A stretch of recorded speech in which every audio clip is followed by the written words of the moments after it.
കഴിഞ്ഞ ദിവസങ്ങളിൽ ഈ വിഷയത്തെക്കുറിച്ച് ക്ലാസ് എടുക്കാൻ കർത്താവ് സഹായിച്ചു. I am thankful God. മുന്നോട്ട് പോകുന്നതിന് മുൻപ് ഓർപ്പിക്കാൻ ആഗ്രഹിക്കുന്നത്,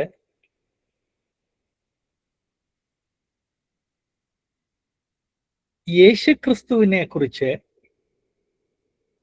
യേശുക്രിസ്തു ഒരു ഓർഡിനറി വ്യക്തിയല്ലായിരുന്നു. അതുകൊണ്ട് യേശുക്രിസ്തുവിനെ കുറിച്ച് യഹൂദന്മാർ എഴുതി, യവനന്മാരെഴുതി, ഗ്രീക്സ്, റോമൻസ് എഴുതി, അതല്ലാതെ ക്രിസ്ത്യാനികൾ എഴുതി. ഇതിനെക്കുറിച്ചൊരു ഹിന്റ് ലൂക്കോസിന്റെ സുവിശേഷത്തിൽ പലർ എഴുതി എന്ന് പറയുന്നുണ്ട്. ഈ പലർ എന്ന് പറഞ്ഞു കഴിഞ്ഞാൽ യഹൂദന്മാരും ഉണ്ടായിരുന്നു, ക്രിസ്ത്യവിശ്വാസികളും ഉണ്ടായിരുന്നു, റോമൻസും ഉണ്ടായിരുന്നു. എന്നാൽ ഞാൻ കഴിഞ്ഞ ക്ലാസ്സിൽ ഓർപ്പിച്ചതുപോലെ മറ്റുള്ളവരുടെ മതഗ്രന്ഥങ്ങളെ നശിപ്പിക്കുന്നത് മനുഷ്യർക്ക് എന്നും വലിയ താല്പര്യമുള്ള ഒരു കാര്യമായിരുന്നു. അതുകൊണ്ട് യഹൂദന്മാര് ക്രിസ്ത്യാനികളുടെയും റോമാക്കാരുടെയും ലിറ്ററേച്ചർ കത്തിച്ചു കളഞ്ഞു. റോമാക്കാർ യഹൂദന്റെയും ക്രിസ്ത്യാനിയുടെയും കത്തിച്ചു കളഞ്ഞു. ക്രിസ്ത്യാനികൾ കൾട്ടാണ് അല്ലെ ദുരുപദേശമാണെന്ന് പറഞ്ഞ് മറ്റ് ക്രിസ്ത്യാനികളുടെ ബുക്സ് കത്തിച്ചു കളഞ്ഞു. ക്രിസ്ത്യാനികൾക്ക് ആദ്യമോട്ടെ ഈ കത്തിക്കുന്ന ഒരു സിസ്റ്റം ഉണ്ടായിരുന്നു എന്നുള്ളത് അപ്പോസ്തല പ്രവൃത്തിയിൽ നാം കാണുന്നുണ്ട്. അപ്പോസ്തല പ്രവൃത്തിയിൽ തീ വെച്ച് കളഞ്ഞത് അത് പിന്നെ സാത്താന്യ ഗ്രന്ഥങ്ങളായിരുന്നു. എന്നാൽ അല്ലാത്ത ഗ്രന്ഥങ്ങളും കത്തിക്കുന്നത് ക്രിസ്ത്യാനികൾക്ക് ഒരു പരിചയമുണ്ടായിരുന്നു. ആ പരിചയം 1800-കൾ വരെ തുടർന്നു എന്ന് ഞാൻ ഓർപ്പിക്കട്ടെ. ഞാൻ ഇതിനു മുൻപൊന്ന് ഹിന്റ് ചെയ്തായിരുന്നു. ഇന്ത്യയുടെ നോർത്ത് ഈസ്റ്റിലൊക്കെ വെൽഷ് മിഷണറീസ് സുവിശേഷ വേലയ്ക്ക് വേണ്ടി വന്നപ്പോൾ അവിടെയുള്ള എല്ലാ ലിറ്ററേച്ചറും സാത്താന്യമാണെന്നും പറഞ്ഞ് അവരുടെ പോയട്രി, അവരുടെ സോങ്സ്, അവരുടെ ഗ്രാമർ എല്ലാം കത്തിച്ചു കളഞ്ഞു. പ്രത്യേകിച്ച് ഈ തിബത്തിനോടടുത്തുള്ള സ്ഥലങ്ങളിലൊക്കെയുള്ള ഇന്ത്യൻ സ്റ്റേറ്റ്സിലുള്ളത് കത്തിച്ചു കളഞ്ഞു.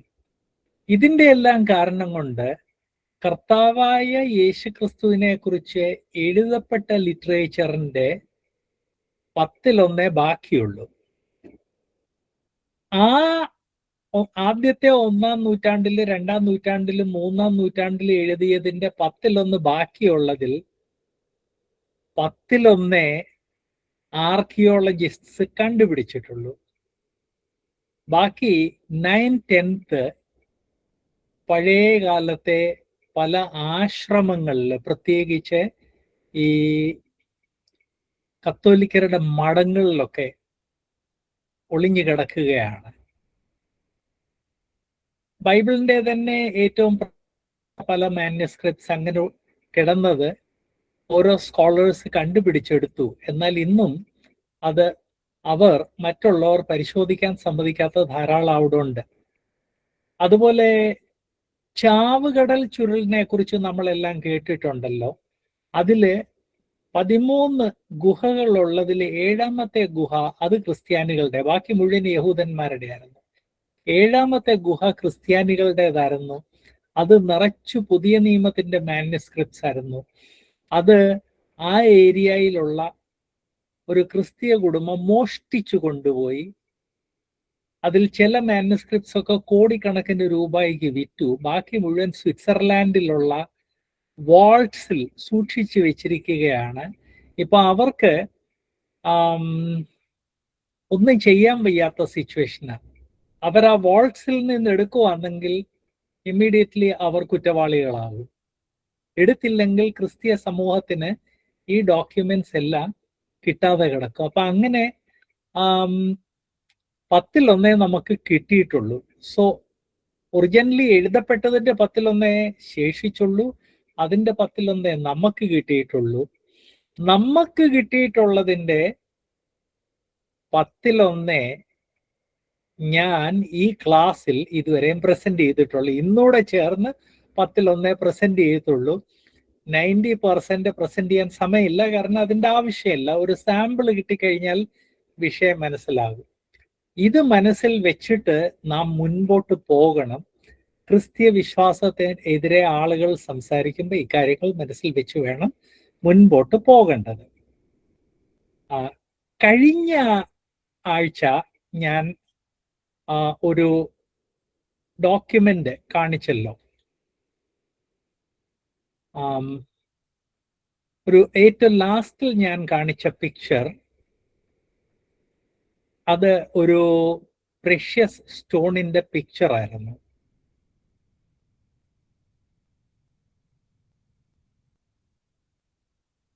ഇതാ ഞാൻ ഏറ്റവും ലാസ്റ്റിൽ കാണിച്ചത്, അത് ഓർപ്പിക്കട്ടെ.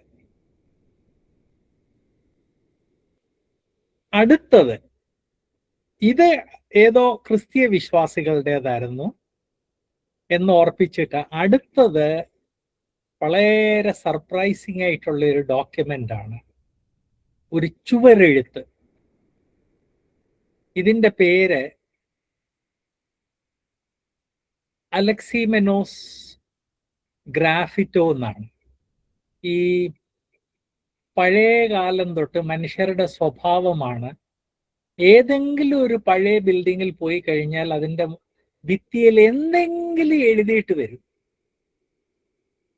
ഇത് ഇന്ന് തുടങ്ങിയതല്ല. ഇപ്പൊ ഇന്ത്യയില് നിങ്ങൾ പഴയ ഈ കോട്ടകള്, ഒത്തിരിയും പഴയ ബിൽഡിങ്സ് ഒക്കെ വിസിറ്റ് ചെയ്തിട്ടുള്ള എല്ലാവർക്കും അറിയാം, ഭിത്തികളിൽ എന്തെങ്കിലുമൊക്കെ എഴുതിയിട്ടിട്ട് പോകും.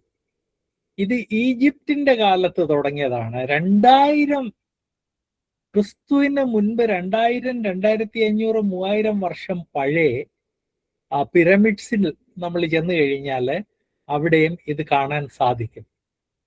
ഇതിൽ കൂടെ ആളുകൾ ആ പഴയ ബിൽഡിങ്സിനെ നശിപ്പിക്കുവാണെങ്കിലും ഈ പർട്ടിക്കുലർ ചുവരെഴുത്ത് ക്രിസ്തീയ വിശ്വാസികൾക്ക് വളരെ പ്രയോജനമുള്ളതാണ്. ഇതിൻ്റെ പേര് മലയാളത്തിൽ പറഞ്ഞാൽ അനക്സിമെനോസ് ചുവരെഴുത്ത് എന്നാണ്. ഇതിൽ ശ്രദ്ധിച്ചാൽ ക്രൂശിക്കപ്പെട്ട ഒരു വ്യക്തിയെയാണ് കാണിച്ചിരിക്കുന്നത്. ആ വ്യക്തിയുടെ തല കഴുതയുടെ തലയാണ്. കാരണം റോമാക്കാര് കർത്താവായ യേശു ക്രിസ്തുവിനെ പരിഹസിക്കാൻ വേണ്ടി വരച്ച ഒരു ചുവരെഴുത്താണ്. ഇത് റോമാക്കാര് നടത്തിക്കൊണ്ടിരുന്ന ഒരു സ്കൂളിലാണ് കണ്ടുപിടിച്ചത്. ഈ സ്കൂളിൽ പല രീതിയിലുള്ള റോമാക്കാരും റോമാക്കാരുടെ വേലക്കാരായിട്ട് വർക്ക് ചെയ്യാൻ ആഗ്രഹിക്കുന്ന ചെറുപ്പക്കാര് റോമൻ വീടുകളിൽ ജോലി ചെയ്യുവാൻ വേണ്ടി ട്രെയിനിങ് എടുക്കുന്ന ഒരു സ്കൂളായിരുന്നു. അവിടെ ചുരുക്കം ചില ക്രിസ്ത്യാനികൾ എത്തുമായിരുന്നു. ആ ക്രിസ്ത്യാനികളെ കൂടുള്ള റോമക്കാര് പരിഹസിക്കുമായിരുന്നു. അങ്ങനെയുള്ള ഒരു പരിഹാസ ചിത്രം, ഒരു ചുവരെഴുത്തായിട്ട് നമ്മൾ ഇവിടെ കാണുന്നു. AD 180 ഈ പരിഹാസ ചിത്രം റോമക്കാര് വരച്ചത്. ആ പരിഹാസ ചിത്രത്തിന്റെ താഴെ വ്യക്തമായിട്ട് എഴുതിയിരിക്കുന്നത് അലക്സിമെനോസ് തൻ്റെ ദൈവത്തെ ആരാധിക്കുന്നു. ആ അലക്സിമെനോസിന്റെ ദൈവത്തെയാണ് ക്രൂശിക്കപ്പെട്ടതായിട്ട് കാണിച്ചിരിക്കുന്നത്. അതിൻ്റെ താഴെയുള്ള അത് ക്യാപിറ്റൽ ഗ്രീക്കിലുള്ള കാര്യങ്ങൾ എഴുത്താണ്. അപ്പം അലക്സിമെനോസിന്റെ അക്രൈസ്തവരായ സഹപാഠികൾ അലക്സിമെനോസിനെ പരിഹസിച്ച് കർത്താവായ യേശു ക്രിസ്തുവിനെ ക്രൂശീകരിച്ച ഒരു പടവും തല കഴുതയുടെ തല ആയിട്ട് വരച്ച് ഇവിടെ ഈ ഭിത്തിയിൽ അവർ വരച്ചു. അപ്പൊ 180 AD കർത്താവായ യേശു ക്രിസ്തുവിനെ ഒരു ചരിത്ര പുരുഷനായിട്ട് റോമൻസ് അംഗീകരിച്ച് തന്നെ പരിഹസിക്കുന്നതിൻ്റെ ഒരു പടമായത്. ഇതും കർത്താവായ യേശു ക്രിസ്തുവിനെ കുറിച്ച് ബൈബിളിന്റെ പുറത്തുള്ള ഒരു തെളിവാണെന്ന് ഓർപ്പിക്കട്ടെ. കർത്താവായ യേശു ക്രിസ്തു തന്റെ ശിഷ്യന്മാരോട് ശിഷ്യന്മാരുടെ കൂടെ പോയപ്പോൾ കർത്താവിനെ ആളുകൾ വളരെയധികം പ്രൈസ് ചെയ്തപ്പോൾ മിണ്ടാതിരിക്കാൻ അവിടെ ചുറ്റിനും നിന്ന ആളുകൾ പറഞ്ഞപ്പോൾ കർത്താവ് പറഞ്ഞല്ലോ, ഇവർ മിണ്ടാതിരുന്നു കഴിഞ്ഞാൽ കല്ലുകൾ എന്നെ കുറിച്ച് ഷൗട്ട് ചെയ്യുമെന്ന്.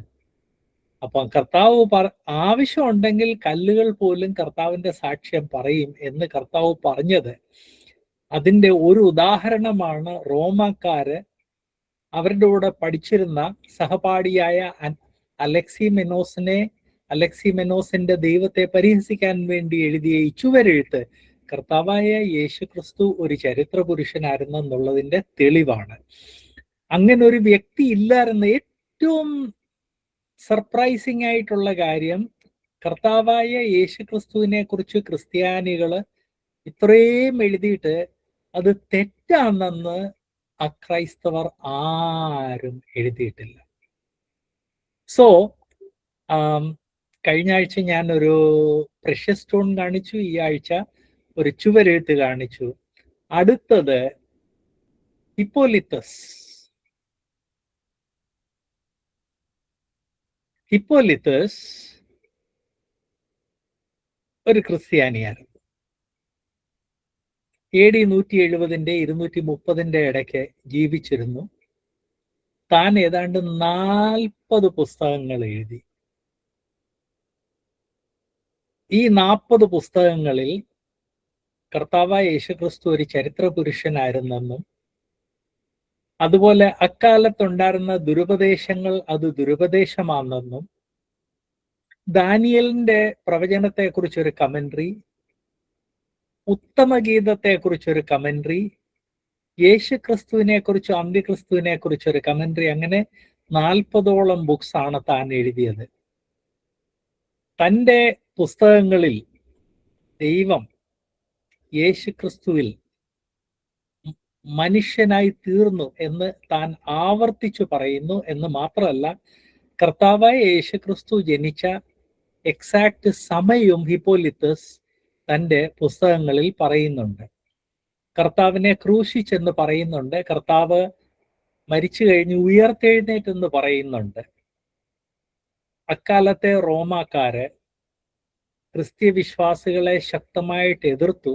ഈ ഹിപ്പോലിത്തസിനെ കൊന്നുകളയുകയാണ് ചെയ്തത്. താൻ ഒരു രക്തസാക്ഷിയായി തീർന്നു. എന്നാൽ ഹിപ്പോലിത്തസ് എഴുതിയ ഒരു കാര്യം പോലും തെറ്റ് എന്ന് അവർ പറഞ്ഞില്ല എന്ന് നമ്മൾ മനസ്സിലാക്കണം. കാരണം കർത്താവ് യേശുക്രിസ്തു ഒരു ചരിത്ര പുരുഷനായിരുന്നെന്ന് റോമാക്കാർക്കും യഹൂദന്മാർക്കും നല്ലപോലെ അറിയാമായിരുന്നു. ഇത് നമ്മളിൽ പലർ കേട്ടിട്ടുള്ള ഒരു പേരാണ്, ഒരു വ്യക്തിയാണ് ഒറിഗൻ. ഒറിഗൻ AD 184 തൊട്ട് 253 വരെ ജീവിച്ച ഒരു സ്കോളർ ആയിരുന്നു. താൻ എത്ര എഴുതിയെന്ന് പറഞ്ഞാൽ തന്നെ ഷോക്കാകും. പ്രിന്റിംഗ് പ്രസ് ഇല്ലാത്ത കാലത്ത്, ഫൗണ്ടൻ പെൻ ഇല്ലാത്ത കാലത്ത്, തൂവല് മഷിയിൽ മുക്കി എഴുതേണ്ട കാലത്ത്, റാന്തൽ ഇന്നുള്ളതുപോലെ ഗ്ലാസിന്റെ റാന്തൽ ഇല്ലാത്ത കാലത്ത് ഒറിഗൻ 2000 ക്രിസ്ത്യൻ ബുക്സ് ആണ് എഴുതിയത്. ഇതില് ഒരു പുസ്തകത്തിൽ പോലും എഴുതിയിരിക്കുന്ന കാര്യങ്ങളെ യഹൂദന്മാരോ യവനന്മാരോ റോമാക്കാരോ എതിർത്തിട്ടില്ല എന്നുള്ളത് പ്രത്യേകം ഓർപ്പിക്കട്ടെ. ഒറിഗൻ വേറെ ചില സംഭാവനകൾ ചെയ്തിട്ടുണ്ട് എന്ന് കൂടെ ഞാൻ ഓർപ്പിക്കട്ടെ. താന് അന്നത്തെ കാലത്ത് എബ്രായ ബൈബിൾ, അതുപോലെ എബ്രായ ബൈബിൾ ഗ്രീക്ക് അക്ഷരത്തില്, ഗ്രീക്ക് ട്രാൻസ്ലേഷൻ, സെപ്റ്റോജന്റ്, ഇങ്ങനെയുള്ള പല ബൈബിൾ ട്രാൻസ്ലേഷൻസ് എടുത്ത് ഒരു ബുക്കിൽ 6 കോളംസ് ആയിട്ട് താൻ എഴുതി. അതിന് ഹെക്സാപ്ല എന്നാണ് പറയുന്നത്. ഹെക്സാപ്ല തന്നെ ഏതാണ്ട് 50 വോള്യൂംസ് ഉണ്ടായിരുന്നു. കാരണം ഒരു ബൈബിൾ ഒരു വോള്യൂമാണ്. ഈ 6 ട്രാൻസ്ലേഷൻസും കൂടെ സമാന്തരമായിട്ട് എഴുതിയപ്പോൾ അത് 50 വോള്യൂം ഉണ്ടായിരുന്നു. ഒറിഗൻ വളരെ വ്യക്തമായിട്ട് ആവർത്തിച്ചു പറയുന്നത് യേശുക്രിസ്തു ഒരു ചരിത്ര പുരുഷനാണെന്ന്. പ്ലസ് യേശുക്രിസ്തു ചെയ്ത അത്ഭുത കാര്യങ്ങളെ ഒറിഗന്റെ സമയത്ത് പോലും വളരെ വ്യാപകമായിട്ട് ആളുകൾക്ക് അറിയാമായിരുന്നു എന്ന് പറഞ്ഞു താൻ എഴുതിയിട്ടുണ്ട്. റോമാക്കാരുടെ അതോറിറ്റിയുടെ അല്ലെ കൈക്കീഴിലാണ് യേശുക്രിസ്തുവിനെ ക്രൂശിച്ചെന്ന് താൻ വ്യക്തമായിട്ട് എഴുതുന്നുണ്ട്. തന്നെയല്ല, താൻ ഒരു സ്പെഷ്യൽ കാര്യം എഴുതുന്നുണ്ട്. യേശുക്രിസ്തുവിനെ തൻ്റെ സമകാലീനർ എതിർക്കുന്ന ഒരാള് പോലും യേശുക്രിസ്തുവിന്റെ ചരിത്ര വസ്തുതയെ ചോദ്യം ചെയ്യുന്നില്ല. യേശുക്രിസ്തു ഒരു ചരിത്ര പുരുഷനായിരുന്നെന്ന് അവർ എല്ലാവരും അംഗീകരിക്കുന്നു. യേശുക്രിസ്തുവിന്റെ ടീച്ചിങ്സിനെയാണ് അവർ എതിർക്കുന്നത്. ഇങ്ങനെ ഒറിഗൻ ധാരാളം കാര്യങ്ങൾ കർത്താവായ യേശുക്രിസ്തു ഒരു ഹിസ്റ്റോറിക്കൽ പേഴ്സൺ ആണ് എന്നുള്ളത് എഴുതുന്നു. സെൽസസ് എന്നും പറഞ്ഞ ക്രിസ്തീയ വിശ്വാസത്തെ എതിർത്ത ഒരു വ്യക്തി ഉണ്ടായിരുന്നു. ഒറിഗൻ സെൽസസിന് വളരെ ദീർഘമായിട്ട് എഴുതിയതിൽ സെൽസസിനോട് എടുത്തു പറയുന്ന ഒരു കാര്യമുണ്ട്. യേശുക്രിസ്തു ഒരു ചരിത്ര പുരുഷനായിരുന്നു എന്നുള്ളത് നിങ്ങളാരും നിഷേധിക്കുന്നില്ല. യേശുക്രിസ്തു അത്ഭുത കാര്യങ്ങൾ ചെയ്തു എന്ന് നിങ്ങളാരും നിഷേധിക്കുന്നില്ല. അപ്പൊ പിന്നെ കർത്താവായ യേശുക്രിസ്തുവിനെ കുറിച്ചുള്ള മറ്റു കാര്യങ്ങൾ അംഗീകരിക്കാൻ നിങ്ങൾക്ക് എന്ത് തടസ്സം? സെൽസസ് കഴിഞ്ഞ് നിങ്ങളുടെ മുൻപിൽ ഞാൻ പ്രസന്റ് ചെയ്യാൻ ആഗ്രഹിക്കുന്നത് സൈപ്രിയാൻ, കാർത്തേജ് എന്ന് പറഞ്ഞ സ്ഥലത്തെ സൈപ്രിയാൻ വളരെ ധനികരായ ഒരു അക്രൈസ്തവ കുടുംബത്തിൽ ജനിച്ച വ്യക്തിയായിരുന്നു. അക്കാലത്ത് ധനികർ അവരുടെ കച്ചവടം സാധാരണ അടിമകളുടെ കയ്യിൽ ഏൽപ്പിച്ചിട്ട് അവരവരുടെ ആൺമക്കളെ ലോ അല്ലെങ്കിൽ റെറ്റോറിക്സ്, ലോജിക്, ഫിലോസഫി ഇത് പഠിക്കാൻ വിടുമായിരുന്നു. അങ്ങനെ സൈപ്രിയാന്റെ റിച്ച് ഫാമിലി സൈപ്രിയാനെ ഒരു ലോയർ ആകാനും അതുപോലെ തന്നെ റെറ്റോറിക്സ് പഠിപ്പിക്കാനും വിട്ടു. റെറ്റോറിക്സ് എന്ന് പറഞ്ഞാൽ അന്നത്തെ കാലത്തെ പ്രത്യേക രീതിയിലുള്ള പ്രസംഗ കലയായിരുന്നു. പ്രത്യേകിച്ച് ഈ ഗ്രീക്സിന്റെ ഇൻഫ്ലുവൻസിൽ എഡ്യൂക്കേറ്റഡ് ആയിട്ടുള്ള ആളുകൾക്ക് ഉള്ള ഒരു ഹോബിയായിരുന്നു. കാശുണ്ട്, അതുകൊണ്ട് കോൺഗ്രിഗേഷൻസിൽ കൂടിയിരുന്ന് ഈ റെറ്റോറിക്സ് പഠിച്ചിട്ടുള്ള ആളുകൾ ഓരോ വിഷയത്തെക്കുറിച്ച് പ്രസംഗിക്കുന്നത് കേൾക്കുക. നിങ്ങൾ പറഞ്ഞു തന്നിരിക്കും, ബ്രദറെ എന്തൊരു വേസ്റ്റ് ആണ് സമയത്തിന്റെ. അങ്ങനല്ല, കാലാകാലങ്ങളിൽ ഇത് മനുഷ്യന്റെ ഒരു ഹോബിയായിരുന്നു. ഇന്ന് ഇപ്പൊ പെട്ടെന്ന് ഞാൻ ഓർത്തതാ, അതുകൊണ്ട് പേര് പെട്ടെന്ന് മനസ്സിൽ വരുന്നില്ല. ഇംഗ്ലണ്ടിൽ വലിയ ഏക്കർ കണക്കിന് സ്പ്രെഡ് ചെയ്ത് കിടക്കുന്ന ഒരു പാർക്കുണ്ട്. ആ പാർക്കിന്റെ പ്രത്യേകത എന്ന് പറഞ്ഞാൽ ആർക്ക് വേണമെങ്കിലും ആ പാർക്കിൽ പോയി നിന്ന് തനിക്കിഷ്ടമുള്ള ഏത് വിഷയത്തെക്കുറിച്ചും പ്രസംഗിക്കാം. റെറ്റോറിക്സ്. ഏത് വിഷയത്തെക്കുറിച്ച് പ്രസംഗിച്ചാലും കേൾക്കാൻ ഒരു 19 പേര് ഒന്നിച്ചു കൂടും. കാരണം അതിനുവേണ്ടി തന്നെ ആളുകൾ ഈ പാർക്കിൽ പോകാറുണ്ട്. അതുകൊണ്ട് 2000 വർഷങ്ങൾക്ക് മുൻപ് റെറ്റോറിക്സ് എന്ന് ഞാൻ പറയുമ്പോൾ അത് എന്ത് ഹോബിയാണെന്ന് ആരും ചിന്തിക്കരുത്. 20-ാം നൂറ്റാണ്ടിൽ 21-ാം നൂറ്റാണ്ടിലും അത് ഉണ്ട്. ഇന്ന് അത് ഒന്ന് രൂപാന്തരപ്പെട്ടിരിക്കുകയാണെന്നേ ഉള്ളൂ. ഇന്ന് ഫേസ്ബുക്കിൽ ആളുകൾ ഡിബേറ്റ് ചെയ്യുന്നുണ്ട്, വാട്സാപ്പിൽ ആളുകൾ ഡിബേറ്റ് ചെയ്യുന്നുണ്ട്. പിന്നെ ഡിബേറ്റ് ചെയ്യാൻ വേണ്ടി തന്നെ ചില സോഫ്റ്റ്വെയർ ഉണ്ട്. ഞാൻ അതിൽ സമയം വേസ്റ്റ് ചെയ്യാറില്ല, അതുകൊണ്ട് പേര് പെട്ടെന്ന് ഓർമ്മ വരുന്നില്ല. നമ്മുടെ ധാരാളം ആളുകൾ അങ്ങനെയുള്ള സോഫ്റ്റ്വെയറിൽ ചെന്ന് മറ്റുള്ളവരുമായിട്ട് വാദപ്രതിവാദം നടത്താറുണ്ട്. വ്യത്യാസം എന്തെന്ന് പറഞ്ഞാൽ 2000 വർഷങ്ങൾക്ക് മുൻപ് ഈ വാദത്തിന്റെ കല ഔദ്യോഗികമായിട്ട് പഠിക്കുമായിരുന്നു. ഇന്ന്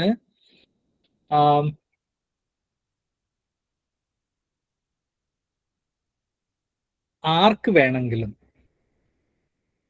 ചെയ്യാം. അതുകൊണ്ട് പ്രിപ്പറേഷൻ ഇല്ലാതെ തന്നെ ഇങ്ങനെയുള്ളിടത്തൊക്കെ നമ്മുടെ ആളുകൾ ചെന്ന് ഡിബേറ്റ് ചെയ്യാറുണ്ട്. അങ്ങനെ ഡിബേറ്റ് ചെയ്ത് തൊപ്പിയിട്ട് പിന്നെ അതിനെ നീതീകരിക്കുന്ന സംഭവങ്ങൾ ഞാൻ ഇതിനു മുൻപ് നിങ്ങളോട് പറഞ്ഞിട്ടുണ്ടല്ലോ.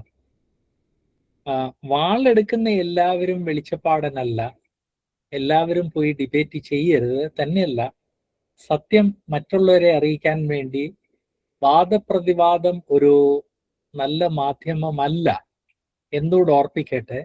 വാദപ്രതിവാദം കുറച്ചൊക്കെ സയൻസിന്റെ മേഖലയിൽ സക്സസ്ഫുൾ ആണ്. ഫിലോസഫിയിലൊക്കെ വാദപ്രതിവാദത്തിന് പോയി കഴിഞ്ഞാൽ വേർപാട് വിശ്വാസികൾ പരാജയപ്പെടും എന്നൂടെ ഞാൻ ഓർപ്പിക്കട്ടെ. അപ്പൊ ഈ സൈപ്രിയാൻ ഓഫ് കാർത്തേജ് ഒരു റിച്ച് കുടുംബത്തിലെ വ്യക്തി ആയതുകൊണ്ട് ലോയർ ആകാനും റെറ്റോറിക്സ് പഠിക്കാൻ വേണ്ടി തൻ്റെ കുടുംബം തന്നെ പറഞ്ഞു വിട്ടു.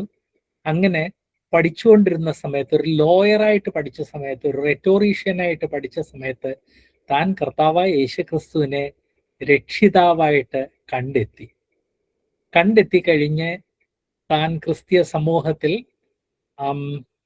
വലിയ ഹൈ ലെവലിലെത്തി, കാർത്തേജിലെ ബിഷപ്പായി. എന്നാൽ താൻ കർത്താവായ യേശുക്രിസ്തുവിനെയും ക്രിസ്തീയ വിശ്വാസത്തെയും ഡിഫെൻഡ് ചെയ്തത് കൊണ്ട് തൻ്റെ കഴുത്ത് വെട്ടി കൊല്ലുകയാണ് ചെയ്തത്. രക്തസാക്ഷിയായി മാറി. സൈപ്രിയാൻ ധാരാളം ബുക്സ് എഴുതിയിട്ടുണ്ട്. അതിൽ കർത്താവായ യേശുക്രിസ്തു ഒരു ചരിത്ര പുരുഷനായിരുന്നു, ഏത് കാലയളവിലാണ് ജീവിച്ചിരുന്നത്, താൻ അത്ഭുതങ്ങൾ ചെയ്തു, അത് തൻ്റെ കാലത്തും ആളുകൾക്കറിയാം എന്ന് ധാരാളം എഴുതി. അതിനെ ആരും, തൻ്റെ സമകാലീനരോ അത് കഴിഞ്ഞോ ആരും എതിർത്തിട്ടില്ല. കാരണം യേശുക്രിസ്തു ഒരു ചരിത്ര പുരുഷൻ ആണ് എന്ന് ഇവർക്കെല്ലാം അറിയാമായിരുന്നു. അടുത്തതായിട്ട് നിങ്ങളുടെ മുൻപിൽ വെക്കാൻ ആഗ്രഹിക്കുന്നത് സെക്സ്റ്റസ് ജൂലിയസ് ആഫ്രിക്കാനസ്. AD 160 ജനിച്ചു, 240 മരിച്ചു. താന് നോർത്ത് ആഫ്രിക്കയിൽ ജനിച്ചു. ഗ്രീക്കിന്റെ അസാമാന്യ പാണ്ഡിത്യം പ്രാപിച്ചു. താന് ഒരു പണ്ഡിതനായിരുന്നതിൻ്റെ കാരണം കൊണ്ട് ഹിസ്റ്ററി ശരിയായിട്ട് പഠിച്ചു. താൻ ഒരു ഹിസ്റ്റോറിയൻ ആയിരുന്നു, സ്കോളർ ആയിരുന്നു. പ്ലസ് വളരെ കെയർഫുള്ളി പഴയ നിയമത്തിലെ ചരിത്ര സംഭവങ്ങളുടെ ക്രോണോളജി പ്രിപ്പയർ ചെയ്ത ഒരു പണ്ഡിതനായിരുന്നു. ആ വിഷയത്തിൽ താൻ എഴുതിയ ക്രോണോഗ്രാഫൈ അല്ലെങ്കിൽ ക്രോണിക്കിൾസ് എന്നുള്ള പുസ്തകം 5 വോള്യൂമാണ്. അതല്ലാതെ ഞാൻ കുറച്ചു നേരം മുമ്പ് ഒറിഗനെ കുറിച്ച് പറഞ്ഞല്ലോ. ഒറിഗനും താനും ബൈബിളിലുള്ള ഹിസ്റ്ററിയും അതിൻ്റെ ആധികാരികതയും കർത്താവായ യേശുക്രിസ്തുവിനെ കുറിച്ച് ധാരാളം കാര്യങ്ങൾ ചർച്ച ചെയ്തു. യേശുക്രിസ്തു ഒരു ചരിത്ര പുരുഷനായിരുന്നെന്ന് താൻ ആവർത്തിച്ചെഴുതി. തൻ്റെ കണ്ടംപററീസ് ആരും താൻ പറഞ്ഞത് തെറ്റ് എന്ന് സ്ഥാപിക്കാൻ നോക്കിയില്ല എന്നോർപ്പിക്കട്ടെ. ഞാൻ ഇന്ന് ആദ്യമേ പറഞ്ഞത് കുറെയൊക്കെ പറഞ്ഞ് ആ ഒരു ചുവരെഴുത്ത് എഴുതിയത് അത് അക്രൈസ്തവരായിരുന്നു. അത് കഴിഞ്ഞ് പറഞ്ഞതെല്ലാം ക്രിസ്തീയ പണ്ഡിതന്മാരായിരുന്നു.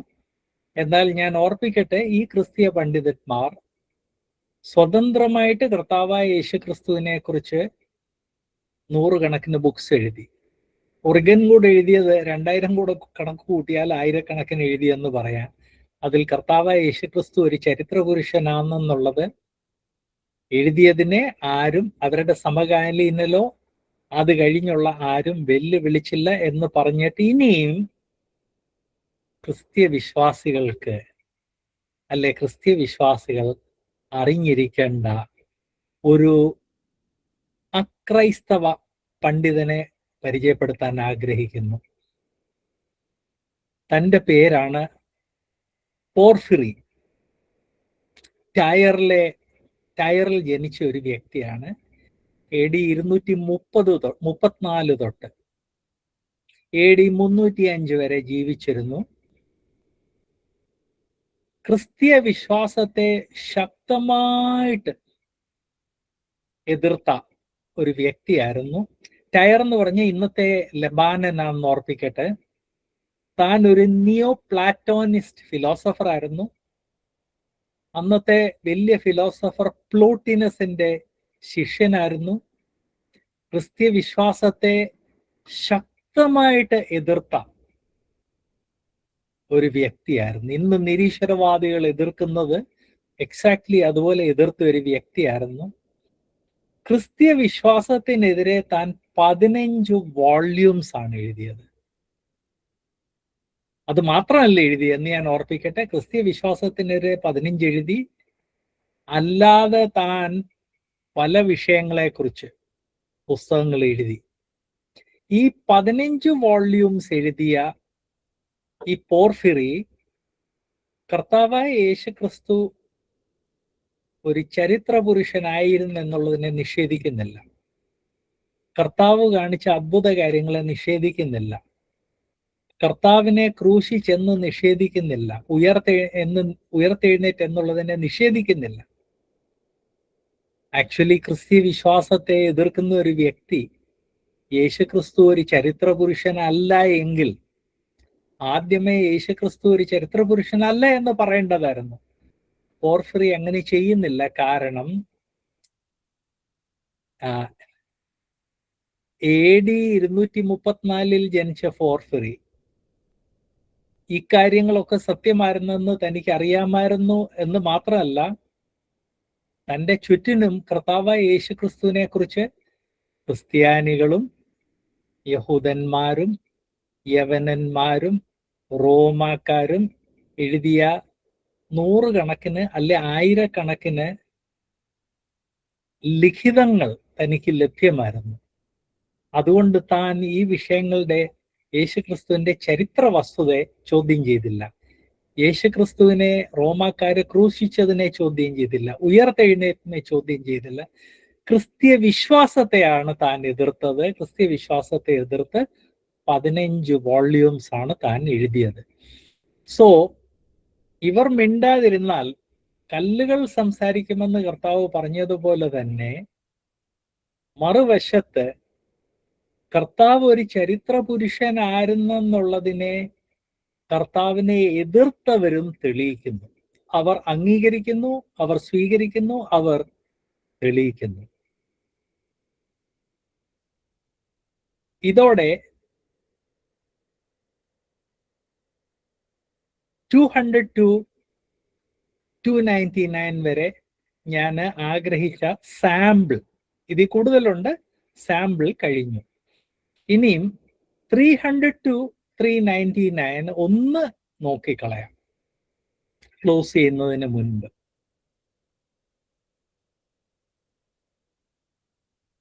പാംഫിലസ് കൈസരിയയിലുള്ള ഒരു വ്യക്തിയായിരുന്നു. AD 240 ജനിച്ചു. AD 310 വരെ ജനിച്ചു. താന് ഒരു ക്രിസ്ത്യനായിരുന്നു എന്ന് മാത്രമല്ല, താൻ വലിയൊരു സ്കോളറുമായിരുന്നു.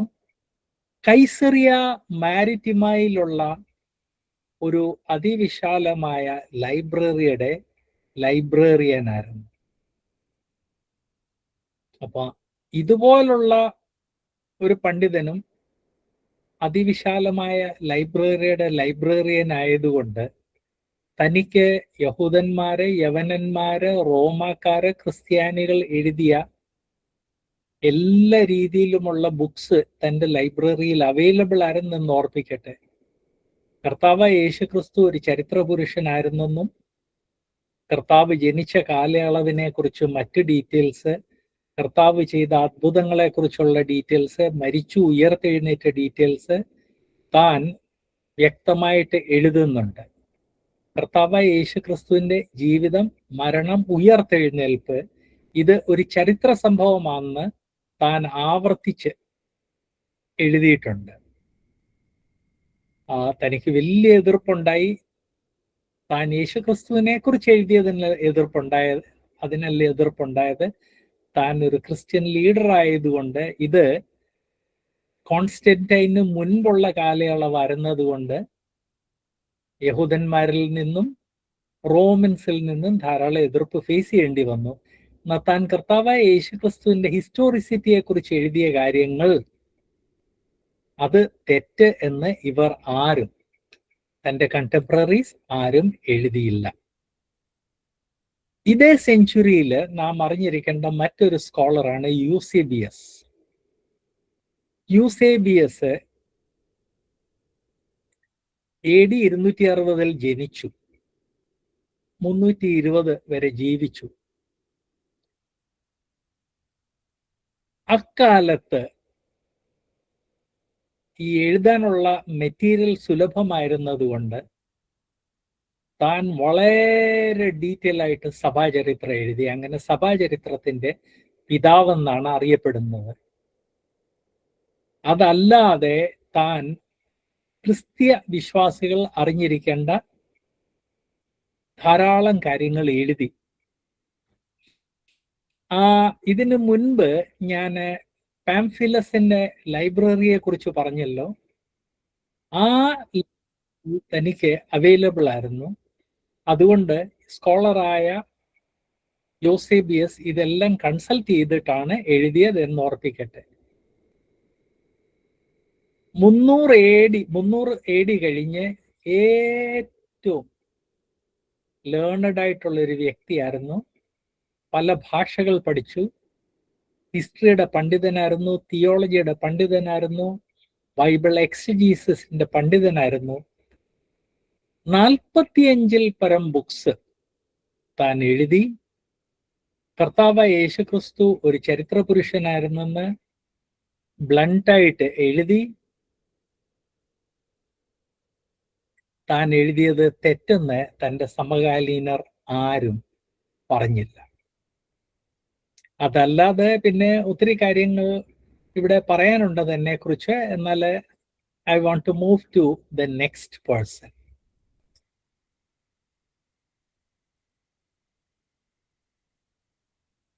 ലാക്ടാന്റിയസ് 250 AD ജനിച്ചു, 325 AD വരെ ജീവിച്ചു. താന് ഇതുപോലൊരു റിച്ച് കുടുംബമായിരുന്നുകൊണ്ട് റെറ്റോറീഷ്യനായിട്ട് ട്രെയിനിങ് എടുത്തു. താൻ പൂർണ്ണമായിട്ടും പേഗനായിരുന്നു, ക്രിസ്ത്യാനി അല്ലായിരുന്നു. എന്നാൽ എവൻച്വലി താൻ ഒരു വലിയ പാണ്ഡിത്യമുള്ള ഒരു റെറ്റോറീഷ്യനായി മാറിക്കഴിഞ്ഞ് താൻ കർത്താവായ യേശുക്രിസ്തുവിനെ കണ്ടെത്തി.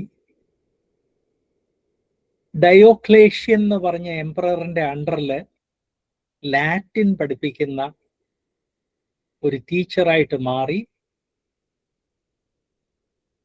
കോൺസ്റ്റന്റൈൻ്റെ മകന്റെ ഒരു അഡ്വൈസറായിട്ട് മാറി. കോൺസ്റ്റന്റൈൻ വന്നു കഴിഞ്ഞപ്പോഴാണല്ലോ ക്രിസ്തീയ വിശ്വാസത്തിന് കുറച്ച് ഫ്രീഡം കിട്ടിയത്. കോൺസ്റ്റന്റൈൻ്റെ മകന്റെ ഗൈഡായിട്ട് മാറി. താൻ ക്രിസ്തീയ വിശ്വാസത്തെ ഡിഫെൻഡ് ചെയ്ത് ധാരാളം ബുക്സ് എഴുതിയിട്ടുണ്ട്. അതിൽ കർത്താവായ യേശുക്രിസ്തു ഒരു ചരിത്ര പുരുഷനായിരുന്നു എന്നുള്ള കാര്യം വളരെ ബ്ലണ്ടായിട്ട് എഴുതിയിട്ടുണ്ട്. ഇനിയും ഏറെ വ്യക്തികളുണ്ട്, ഞാൻ പേര് മാത്രമേ പറയുന്നുള്ളൂ. അഥനേഷ്യസ്,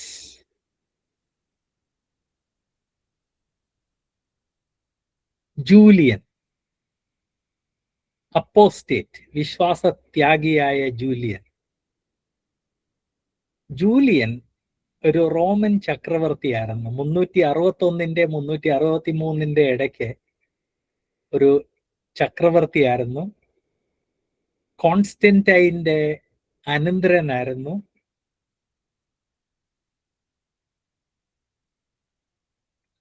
എന്നാൽ താൻ ഒരു അപ്പോസ്റ്റേറ്റ് ആയിട്ട് മാറി. താൻ ക്രിസ്ത്യാനികൾക്കെതിരെ ഒരു പുസ്തകം എഴുതി, അഗെയിൻസ്റ്റ് ദ ഗലീലിയൻസ് എന്നും പറഞ്ഞ്. അതിൽ കർത്താവായ യേശു ക്രിസ്തുവിനെ ഒരു ചരിത്ര പുരുഷനായിട്ട് വളരെ വ്യക്തമായിട്ട് താൻ അംഗീകരിക്കുന്നു. എന്നാൽ ചരിത്ര പുരുഷനായ കർത്താവായ യേശുക്രിസ്തുവിന്റെ ടീച്ചിങ്സിനെ താൻ പരിഹസിക്കുന്നു. സോ അഗെയിൻ ബൈബിളിന്റെ പുറത്ത് കർത്താവായ യേശുക്രിസ്തു ഒരു ചരിത്ര പുരുഷനായിരുന്നെന്നുള്ളതിന്റെ അടുത്ത തെളിവ് Basil of Caesarea, modern day ടർക്കിയിലുള്ള ഒരു വ്യക്തിയാണ്. Gregory of Nazianzus, Gregory of Nicaea, Jerome. ഞാൻ ഓർപ്പിക്കട്ടെ, ഇവർ എല്ലാവരും കർത്താവ് യേശുക്രിസ്തു ഒരു ചരിത്ര പുരുഷനാണെന്ന് ബ്ലണ്ടായിട്ട് എഴുതി.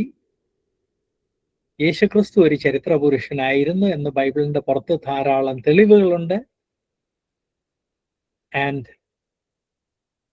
ഒരു പ്രാവശ്യം കൂടെ ക്ലോസ് ചെയ്യുന്നതിന് മുമ്പ് ഓർപ്പിക്കട്ടെ, യേശുക്രിസ്തു ഒരു ചരിത്ര പുരുഷനാണെന്ന് എഴുതപ്പെട്ട ബുക്സില് 10% ബാക്കി വന്നുള്ളൂ. ബാക്കി എല്ലാ ആളുകൾ കത്തിച്ചു കളഞ്ഞു. ആ 10%-ത്തിൽ 10% നമ്മൾ കണ്ടുപിടിച്ചിട്ടുള്ളൂ. സ്കോളേഴ്സ് കണ്ടുപിടിച്ച 10%-ത്തിൽ 10% ഈ ക്ലാസ്സിൽ ഞാൻ പ്രസന്റ് ചെയ്തിട്ടുള്ളൂ. തെളിവുകൾ അത്ര അധികമുണ്ട്. ദൈവജനം മനസ്സിലാക്കണം. ഇത് കുറച്ച് ഹെവിയൊരു ക്ലാസ് ആയിരുന്നു. വളരെ ക്ഷമയോടെ ദൈവജനം ഈ ക്ലാസ് ശ്രവിച്ചു. I am thankful. അതിൻ്റെ ഇടയ്ക്ക് ടെക്നിക്കൽ കാരണം കൊണ്ട് നമ്മൾ സൂമിൽ നിന്ന് ഗൂഗിൾ മീറ്റിലോട്ട് മാറേണ്ടി വന്നു. അത് അത്ര എളുപ്പമല്ലായിരുന്നു, ഞങ്ങൾക്ക് പോലും എളുപ്പമല്ലായിരുന്നു. നിങ്ങൾ വളരെ ക്ഷമയോടെ ഗൂഗിൾ മീറ്റിൽ വന്നു. അതിനെല്ലാത്തിനും ഞാൻ നന്ദിയുള്ളവനാണ്. എനിക്ക് വേണ്ടി നിങ്ങളെല്ലാം പ്രാർത്ഥിക്കുന്നുണ്ട്. Thank you. ദൈവം എനിക്ക് 2026 ബെറ്റർ ഹെൽത്ത് തന്നിരിക്കുന്നു. ആ ഹെൽത്ത് ക്രിസ്ത്യൻ മിനിസ്ട്രിക്ക് വേണ്ടി ഉപയോഗിക്കാൻ ദൈവം സഹായിക്കാൻ വേണ്ടി നിങ്ങൾ പ്രാർത്ഥിക്കണം.